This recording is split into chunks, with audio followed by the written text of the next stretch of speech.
हजारों साल बाद आज भी हज के अरकान अंजाम देना, काबे के गिर्द 7 चक्कर लगाना, सफा और मरवा की एक पहाड़ी से दूसरी पहाड़ी तक बार बार जाना, अरफा में दिन और मुजदलिफा में रात गुजारना, क्या ये सब आज भी कोई मंतकी और रैशनल महसूस होता है?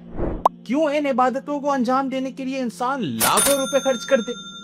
आज जहां मुख्तलिफ शुबहात को हम जवानों के जहनों में डाला जा रहा है, ये शुबहा भी उन्हीं में से एक है। ये सवाल दरअसल 2 गलत फहमियों से पैदा होता है। पहला, ये समझना कि रैशनल सिर्फ वो है जिसकी मटेरियल और मादी वजह फौरन नजर आ जाए। दूसरा, ये समझना कि इबादत का मकसद जाहिरी फायदा है जो इंसान अपनी आंखों से देखे, जबकि हकीकत इसके बरस है। इंसानी अक्ल सिर्फ यहाँ तक नहीं जाती कि हर चीज की मादी वजह फौरन जांच ले, बल्कि यही अक्ल ये भी कहती है कि अगर कोई अमल एक हकीम यानी कोई वाइस क्रिएटर की तरफ से हो तो इसके पीछे जरूर कोई ना कोई हिकमत होगी, चाहे वो हिकमत हमें पूरी तरह समझ आए या ना आए। जैसे मरीज जब डॉक्टर की दवा लेता है तो वो नहीं समझता, फिर भी ये अमल इर्रेशनल नहीं होता। इसी तरह जब हमने खुदा को हकीम और हमारे बारे में बेहतरीन फैसला करने वाला माना है तो फिर ये भी मानना होगा कि उसके अहकाम भी आला हिकमत पर मबनी है और उसी में हमारी भलाई है।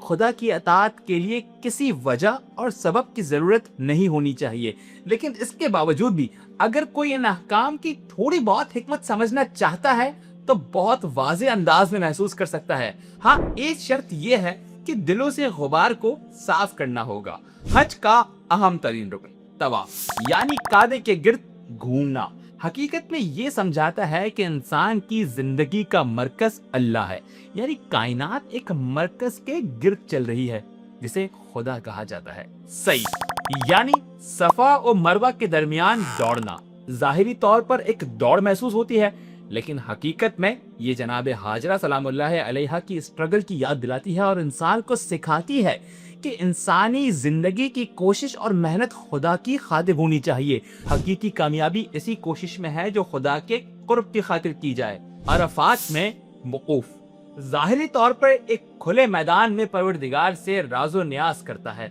लेकिन हकीकत में यह उस रोजे महशर की याद दिलाता है कि किस अंदाज में उस रोज खुदा के बंदे खुदा के हुजूर अपने आमाल का हिसाब पेश करेंगे। हालत एहराम में इन तमाम आमाल को अंजाम देना शायद इस खातिर हो कि अमीर से अमीर और गरीब से गरीब शख्स भी खुदा के सामने एक ही अंदाज में हाजिर होंगे, चाहे वो हज का मौका हो या इस दुनिया से जाने के बाद का मौका। खुदा का कानून है कि तुम दुनिया में जो थे, लेकिन मेरी निगाह में तमाम बंदों की हैसियत एक सी है।